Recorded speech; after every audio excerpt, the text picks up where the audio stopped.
श्री शिवाय नमस्तुभ्यम। हम सबको पता है कि आज है 7 फरवरी यानी कि बुधवार की प्रदोष का बहुत ही प्यारा सा दिन। और ये वीडियो आपकी फैमिली, आपकी परिवार में बहुत सारी खुशियों को लाने के लिए है, उनकी किस्मत को बदलने के लिए है। बस आज शाम के टाइम पे एक चौमुखी प्रदोष दीपक आपको अपने घर पे जला देना है। पूज्य गुरु जी की कथा से सुन के सारी चीज़ें आपको बहुत ही प्यार से और बहुत ही अच्छे से बताऊंगा, जिससे आपका परिवार तो खुश होगा ही होगा, साथ ही साथ आपकी जो भी इच्छाएं होंगी वो भी पूरी ज़रूर होंगी। ठीक है, समझेंगे।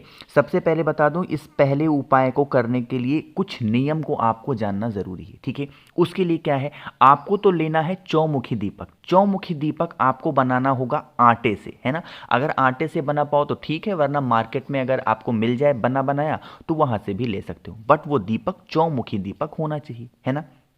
चौमुखी दीपक को जलाने का आपके पास में दो ऑप्शन है।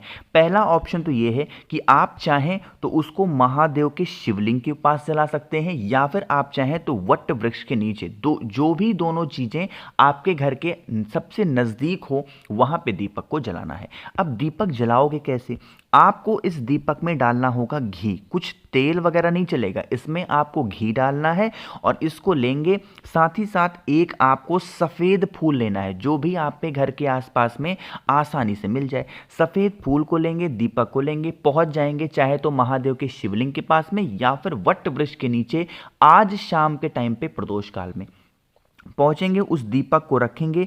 चौमुखी दीपक के चारों बत्तियों को, जो चार मुख निकले होते हैं ना, उनको आपको जलाना होगा वटकेश्वर महादेव के नाम से। किसके नाम से? वटकेश्वर महादेव के नाम से जला देना। और आपके पास में जो एक सफ़ेद फूल है, दीपक को जलाने के बाद में सफ़ेद फूल को अपने हाथों में लेंगे। जो भी इंसान आपके घर में परेशान है, बहुत दिनों से हमेशा बीमार रहता है या फिर किसी भी कारण से परेशान है, उसका नाम और गोत्र बोल करके उसी सफ़ेद फूल को इस दीपक के अंदर आपको डाल देना है। उस इंसान का नाम और गोत्र ज़रूर बोलना जो इंसान परेशान है। करके देख लीजिएगा, इस प्रदोष बुधवार की प्रदोष पे आपको अगला प्रदोष आएगा, अपनी जीवन में आपके परिवार में जो खुशियां पहले नहीं थी वो बाद में ज़रूर आ जाएंगी। तो आप सभी लोगों को इस उपाय को करना है। अब यहाँ पे नियम नहीं है कि इस उपाय को स्त्री कर सकती है, पुरुष, कोई भी घर का इंसान, बूढ़ा बच्चा, कोई भी कर सकता है। ठीक है, करिएगा ज़रूर। तो यहाँ पे हम लोगों ने पहले उपाय की बात कर ली है। आगे बढ़ते हैं इस वीडियो में हम लोग अपने दूसरे उपाय की तरफ। और ये दूसरा उपाय किसके लिए है? ये है आपकी इच्छा, यानी कि आपकी कितनी भी पुरानी या फिर कितनी भी बड़ी मनोकामना को पूरी करने के लिए। उसके लिए क्या करना है, आपको एक बेलपत्र लेनी है। महादेव को जो सबसे प्रिय चीज़ें हैं ना, वो क्या है? बेलपत्र ही होती हैं। तो बेलपत्र ले लिया। बेलपत्र के साथ आपको यहाँ पे दो ऑप्शन होते हैं फिर से। पहला ऑप्शन तो ये है कि आप चाहें तो घी ले सकते हैं। जो घी है वो गौ माता का होना चाहिए। अगर घी आपको नहीं मिलता है तो आपके घर में अगर शहद है तो आप शहद का भी इस्तेमाल कर सकते हैं। ठीक है, अब यहाँ पे समझो, हम सबको पता है बेलपत्र में 3 पत्तियां होती हैं। इन 3 पत्तियों को ज्वाइंट यानी कि मिलाप करने वाली एक रेखा होती है, जो हम लोग ये रेखा जानते हैं, जिसको मैं ब्लू कलर से पेंट कर रहा हूँ, ये रेखा। ठीक है, इसी रेखा पर या तो आपके पास में घी हो या फिर आपके पास में शहद हो, यहाँ पे लगा देना। ठीक है, लगाने के बाद में इस बेलपत्र को लेंगे और अपने पूरे घर में घूम लेंगे एक बार, कुंद केश्वर महादेव के नाम से। किसके नाम से? कुंद केश्वर महादेव। घूमने के बाद में उसको लेंगे, एक तांबे का लोटा भी ले लेना, जिसमें जल भरेंगे अपने घर से और पहुंच जाएंगे महादेव के शिवलिंग के पास। मन हो घर पे करो, मन हो महादेव के मंदिर में करो, लेकिन यह उपाय प्रदोष काल में करना। ठीक है, फिर क्या करेंगे, जो आपके पास में है ना बेल पर, जिसमें आपने शहद या फिर घी लगाया है, उसको आपको सिर्फ यहाँ पे टच कराना है माता अशोक सुंदरी के स्थान पे। यहाँ पे रखेंगे बिल्कुल भी नहीं, अपने हाथों में लेकर के सिर्फ टच करा देना एक बार। और यहाँ से टच कराने के बाद में उसको महादेव के शिवलिंग के ऊपर रख देंगे। चाहे यहाँ पे टच कराओ, चाहे महादेव के शिवलिंग के ऊपर रखो, दोनों जगहों पे कुंद केश्वर महादेव का नाम जरूर लेंगे। ठीक है, नाम ले लेना, उपाय को कर लेना और फिर एक लोटा जल श्री शिवाय नमस्तुभ्यम का स्मरण करते हुए समर्पित कर देना। जो भी व्यक्ति प्रदोष के दिन, प्रदोष काल में इस उपाय को नियम के साथ कर लेता है, महादेव उसकी बहुत जल्दी सुनते हैं और विशेष इच्छाएं उसकी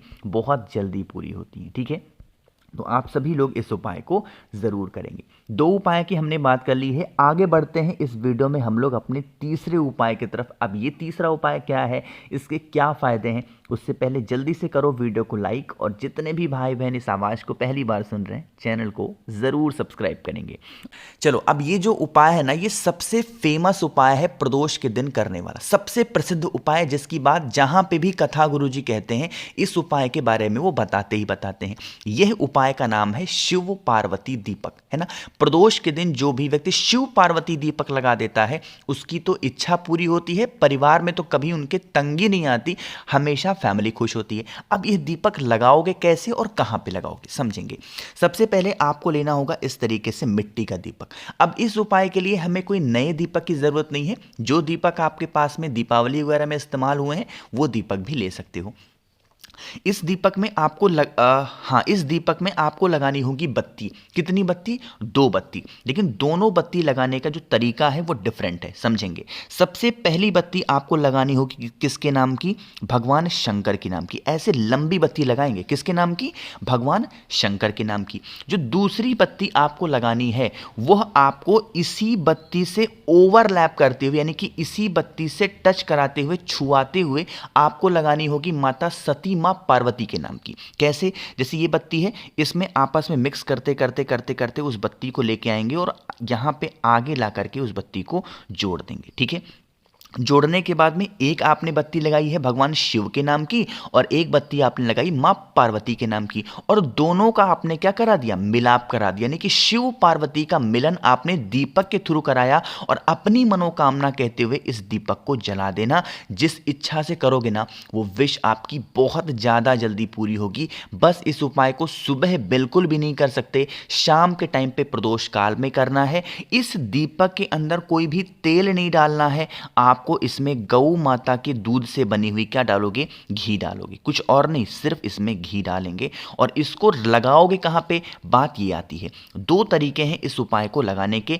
पहला तो आप चाहें तो महादेव के शिवलिंग के पास में लगा सकते हैं। दूसरा ऑप्शन इसका ये होता है कि आप चाहें तो बेल पेड़ के नीचे इस उपाय को भी कर सकते हैं। दोनों जगहों पे भगवान शंकर मां पार्वती का निवास होता है। दोनों का मिलन करा देना इसी प्रदोष पे, और आपकी जो इच्छाएं होंगी, जो विशेष होंगी, महादेव बहुत जल्दी पूरी करेंगे, ठीक है। करिएगा ज़रूर शिव पार्वती का यह उपाय, है ना। 2 उपाय, 3 उपाय की हमने बात कर ली है। आगे बढ़ते हैं इस वीडियो के सबसे छोटे और अपने चौथे उपाय, आखिरी उपाय की तरफ। यह उपाय किसके लिए है?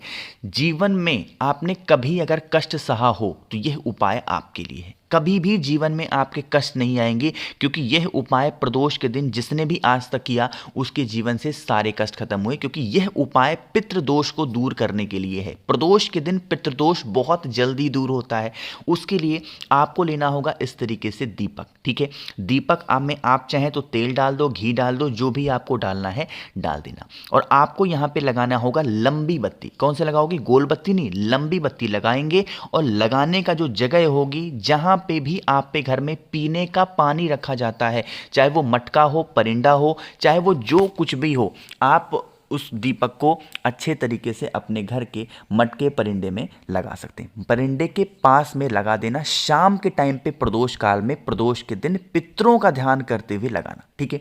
दीपक लगा दिया, जब तक वह दीपक जल रहा है वहां पे आप प्रार्थना कर लेना अपने पितरों से कि हमसे जो भी गलतियां हुई हो, जो भी भूल हुई हो, आप हमें क्षमा कर दें। हम नादान हैं, हमें नासमझ हैं, हमें नहीं पता क्या सही है क्या गलत है। हमसे जो भी अनजाने में गलतियां हुई हों आप हमें क्षमा करें।